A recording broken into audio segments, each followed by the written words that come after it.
Dans les années 60, la CIA a financé des expériences sur des patients en psychiatrie ici, à Montréal. Plusieurs victimes ont été indemnisées. On croyait cette histoire terminée, mais en voici un nouveau chapitre.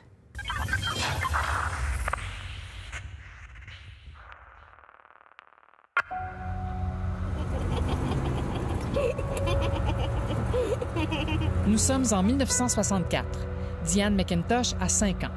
Elle a très hâte d'arriver à destination, car aujourd'hui, son père l'emmène voir sa mère à l'hôpital. Mon père m'asseyait sur ses genoux et je pouvais prendre le volant. C'était comme un jeu. La voiture emprunte la longue allée traversant le terrain de l'hôpital jusqu'à l'Institut Allen Memorial de Montréal, un établissement psychiatrique parmi les plus réputés au pays. Après plus d'un demi-siècle, Diane se souvient de cette première visite comme si c'était hier. Son enthousiasme disparaît en entrant à l'hôpital. C'était comme une scène de vol au-dessus d'un nid de coucou. Je voyais des gens grogner en frappant leur tête contre les murs. Ma mère était là, assise et complètement droguée. J'avais beau n'être qu'une enfant, je voyais bien que quelque chose clochait. Mais ce qu'ils ignorent à l'époque, c'est que sa mère, Helen McIntosh, tout comme des centaines d'autres patients, sert de cobaye contre son gré pour les expériences psychiatriques brutales menées par le docteur Ewen Cameron. Administration massive de médicaments, longue période de sommeil forcé, électrochocs à répétition. Le tout en partie subventionné par le gouvernement canadien et par la CIA. Charles Tani est admis à l'Institut Allen Memorial en janvier 1957. Il souffre de violentes douleurs au visage. Le docteur Cameron y voit la manifestation d'un trouble anxieux qu'il va traiter à l'aide d'électrochocs et de sommeil provoqué jusqu'à 50 jours. La vie de M. Tani va basculer. C'est divisé en deux. Avant son traitement à l'hôpital, puis après parce qu'il n'était pas la même personne. De tout. Au lieu d'un traitement, M. Tani a été, malgré lui, soumis à une série d'expériences visant à effacer sa mémoire pour mieux la reconstruire. MK Ultra est un projet sur le lavage de cerveau mis sur pied par la CIA au tout début de la guerre froide. Durant la guerre de Corée, des soldats canadiens et américains rapatriés se mettent à prendre parti pour l'ennemi communiste. Les Américains croient que les Soviétiques et les Chinois ont inventé une façon efficace de laver les cerveaux. La CIA veut découvrir leur procédé. L'ex-agent de la CIA, John Gittinger, le confirmait au Fifth Estate dès 1980. Le mandat était large. On nous demandait de développer tout genre de procédés, qu'ils soient chimiques, psychologiques ou autres, pouvant permettre d'influencer le comportement des êtres humains. La CIA sait qu'il y a un risque politique à mener directement ce genre de recherche.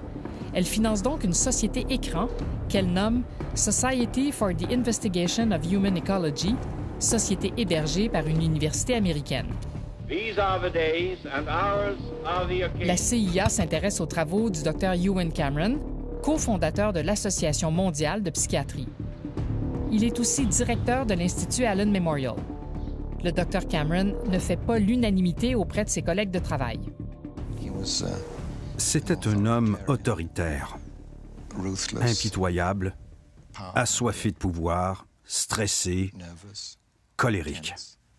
And it is his mind, no less, which may destroy mankind. De 1957 à 1962, le Dr. Cameron obtient du financement de la société Écran soutenue par la CIA. Il reçoit aussi des subventions du gouvernement canadien. En 1962, Helen McIntosh a 23 ans. À la naissance de son deuxième enfant, elle fait une dépression. Son médecin de famille lui recommande le Dr. Cameron. Ils m'ont promis que j'allais pouvoir me reposer et qu'on allait veiller sur moi durant mon séjour à l'hôpital. Elle ignore qu'on va la soumettre à des traitements expérimentaux extrêmes, électrochocs, LSD, messages sonores diffusés jour et nuit pendant des mois de sommeil artificiel. Ce traitement l'a ramenée à un état quasi infantile. C'était infernal, vraiment infernal. C'est un état impossible à décrire. Dès que je commence à en parler, je me mets à trembler de tout mon corps. On dirait que mon corps ne veut pas que j'en parle. Hélène n'a que quelques souvenirs épars des années passées à l'Institut Allen Memorial. Les électrochocs, une photo du Dr Cameron, mais je me rappelle de lui, j'ai un souvenir très clair de sa voix. Il m'avait assise devant un groupe d'étudiants en médecine ou de médecins résidents. Et il leur a dit « Cette femme est totalement incurable, tout simplement, sans la moindre émotion. »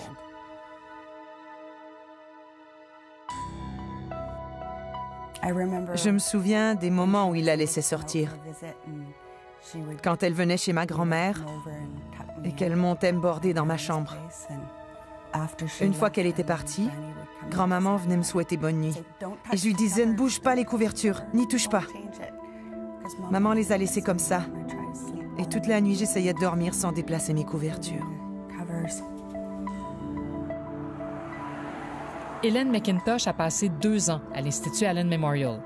Ses souvenirs lui ont été volés, comme des données effacées d'un ordinateur. That's you. Yeah. Look how dark my hair is. Aujourd'hui, Hélène vit en Colombie-Britannique. L'album de photos de famille est très souvent une énigme pour elle.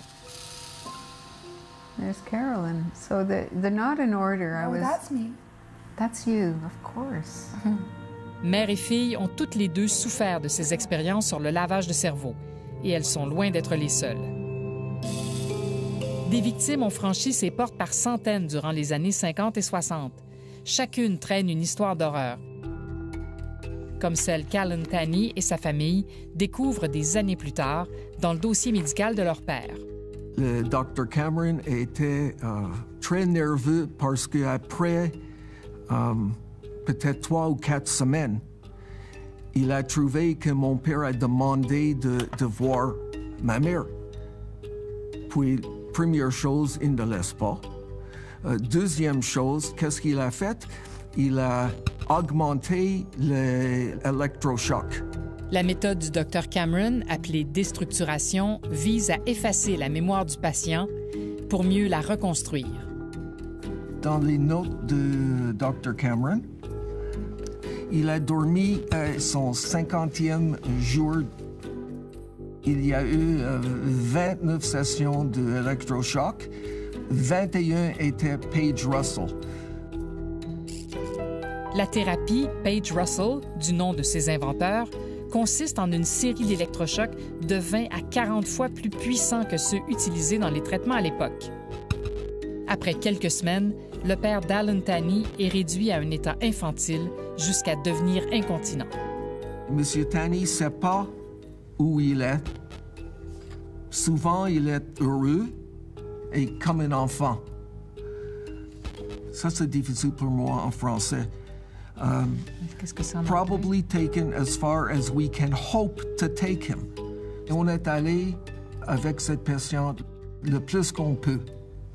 C'était une chose qu'il a faite pour le CIA, pas un programme de traitement de douleur dans la face. Au retour, le gouvernement canadien se fait rattraper par cette histoire.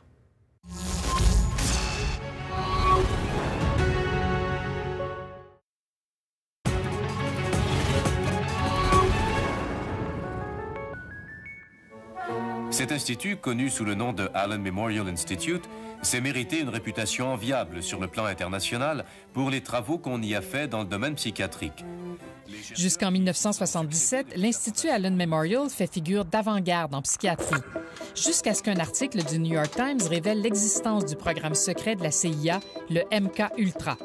On y apprend qu'à la fin des années 50, la CIA a financé des expériences de lavage de cerveau dans de nombreux établissements américains, mais aussi à l'Institut Allen Memorial, l'aile psychiatrique de l'hôpital Royal Victoria. I'm Adrienne Clarkson. Tonight we report on a secret CIA research project carried out in Montreal. Mais ce qui s'était passé derrière ces murs restera secret jusqu'à ce que l'émission Fifth Estate de la CBC et d'autres médias révèle l'affaire en 1980. The Fifth Estate. Ils m'ont gardé endormi pendant 23 jours. Je dormais et ils me bombardaient d'électrochocs. Le public découvre avec stupeur les expériences subies par les patients. On m'a fait toutes sortes de tests. On m'a donné certains médicaments, jusqu'à 40 pilules par jour. Ensuite, on m'a donné des électrochocs. Pourquoi? Donc, j'avais peur, une peur épouvantable. Et puis, pourquoi? Mais vous acceptiez quand même de subir ces électrochocs? J'étais très réticente. Le Dr Cameron était le meilleur en Amérique du Nord. Alors, on avait une confiance inouïe en lui. Le souvenir du Dr Cameron n'est pas le même pour tous. Gina Blasbalg a été admise à l'Institut Allen Memorial à l'âge de 15 ans, mais n'a pas reçu d'électrochoc, ce qui explique peut-être qu'elle se rappelle des réactions des patients à l'endroit du Dr Cameron. Certains étaient trop atteints pour réagir, mais ceux qui le pouvaient encore étaient terrifiés. On était tous terrifiés quand il arrivait. On ne voulait pas qu'il s'approche de nous. Aucun patient ne voulait se retrouver près du Dr Cameron. Les révélations sur les expériences du Dr Cameron mènent à une poursuite intentée par 9 des victimes contre la CIA, dont Mme Huard. Les patients disent qu'on les a soumis à leur insu à des recherches douteuses au plan médical et même illégales.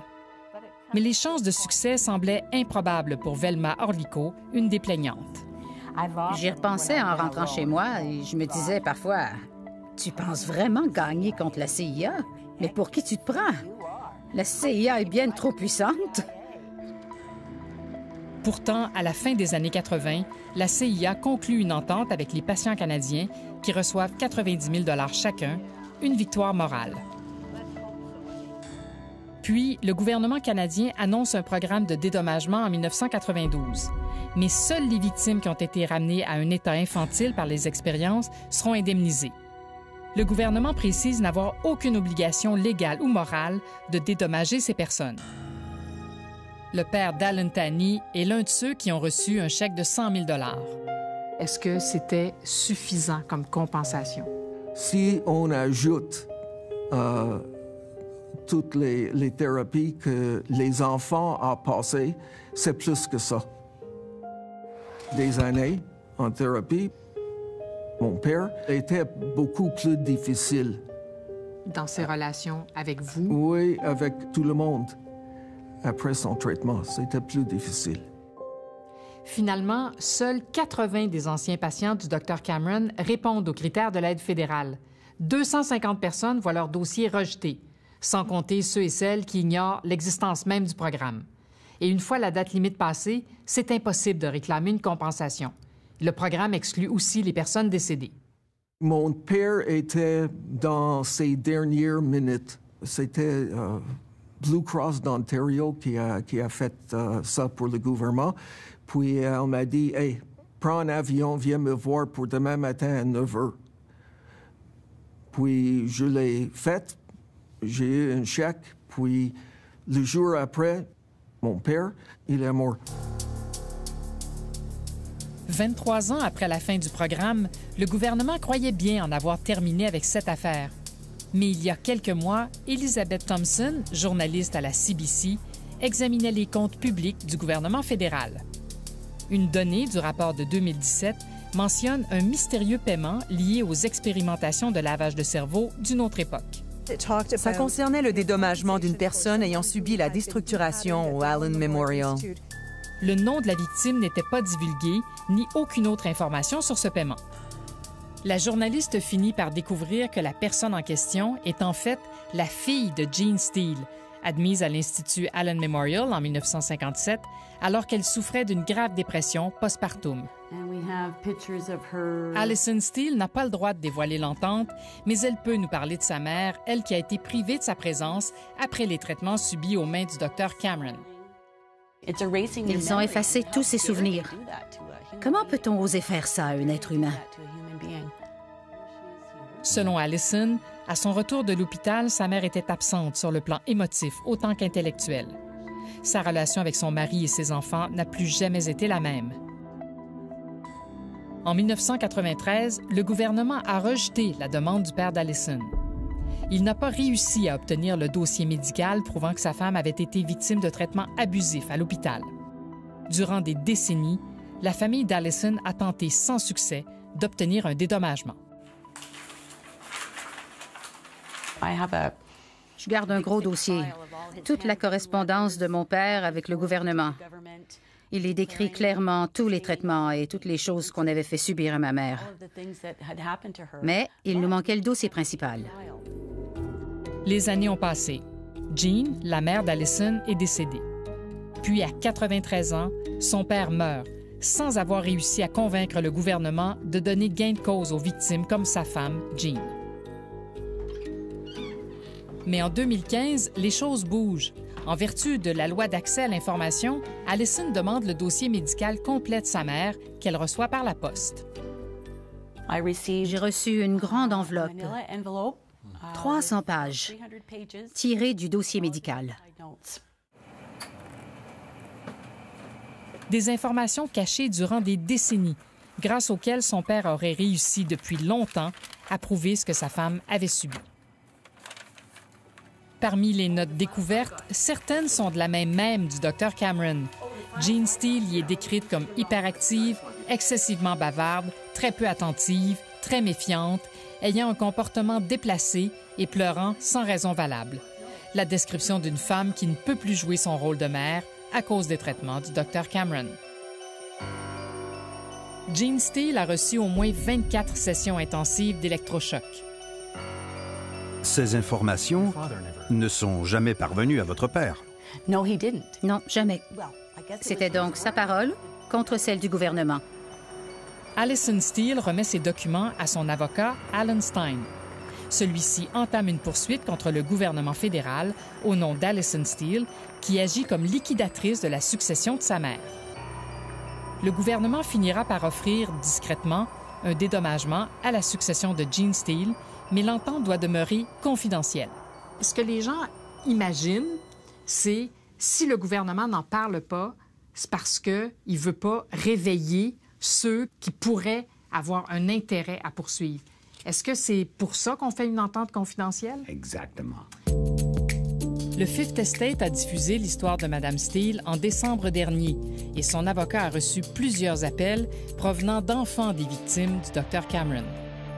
Des personnes qui m'ont dit « Est-ce qu'on peut intenter une action, nous, pour les dommages qu'on a subis après le traitement de ma mère ou de mon père? » Et qu'est-ce que c'est votre réponse? C'est pas facile, pas facile. Il y a une possibilité, mais il y a aussi une question de prescription. Au civil, il y a une prescription? 3 ans. 3 ans à partir du moment où on prend connaissance? Exactement. Alors, comment on explique que Mme Steele ait réussi, elle, à obtenir une compensation? Parce que sa mère a fait la requête pour être compensée pendant la période où on peut faire ça. Combien de familles sont dans la même situation que Mme Steele parmi les 250 patients qui ont vu leur dossier rejeté dans les années 90? Difficile à dire. Le gouvernement actuel va peut-être réaliser et reconnaître les gestes posés par le gouvernement de l'époque. Il y a peut-être de l'espoir qu'ils reconnaissent au moins ce qu'ont vécu ces victimes. Pour les victimes qui ont reçu cette compensation, ce n'est pas qu'une question d'argent. J'ai reçu le dédommagement, mais l'important, ça n'a pas été l'argent à mes yeux. L'important, c'était qu'on me confirmait que je n'étais pas complètement folle. C'est ce qu'on m'avait fait subir, qui me faisait faire des choses bizarres, mais que j'étais saine d'esprit en arrivant là-bas. Ça a été dur d'être privée de notre maman. Elle souffre tellement quand elle pense à tout ça. Alors je lui rappelle que ce n'est pas sa faute, mais que c'est leur faute. J'ai demandé à ma mère, qui était très intelligente, comment ça que toi, t'as laissé les médecins faire ce qu'il a fait. Puis elle m'a dit, voir, c'était des années 50. Le médecin était comme un dieu. En 1964, le docteur Ewan Cameron quitte l'Institut Allen Memorial et retourne vivre aux États-Unis. Son successeur met alors fin au type de traitement privilégié par Cameron. Il ne se doutait pas que ces méthodes rattraperaient l'établissement et entacheraient sa réputation des années plus tard. Le docteur Cameron meurt en 1967. Ses liens avec la CIA n'ont jamais été éclaircis.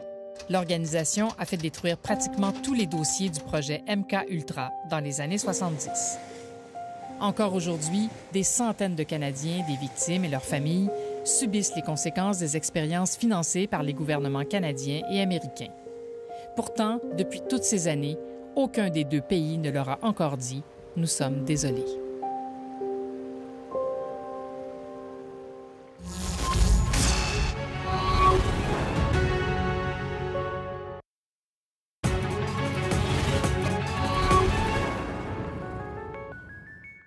Au nom de toute l'équipe, on espère que vous avez apprécié les reportages de ce soir. Et puisque c'est la dernière de la saison, on veut justement remercier cette équipe, tous les journalistes, tous les réalisateurs qui nous permettent de vous présenter une émission exceptionnelle et bien entendu, l'équipe de production. Et vous nous connaissez, c'est pas parce que l'émission fait relâche pour la saison estivale qu'on arrête d'enquêter pour autant. Alors pour ça, on a besoin de vous parce que comme vous l'avez fait tout au long de la saison, vous nous alimentez énormément en informations. Si vous avez des suggestions, des informations à nous transmettre, nos adresses apparaissent au bas de l'écran. On a hâte de vous lire. On vous souhaite un très bel été et on se retrouve au mois de septembre.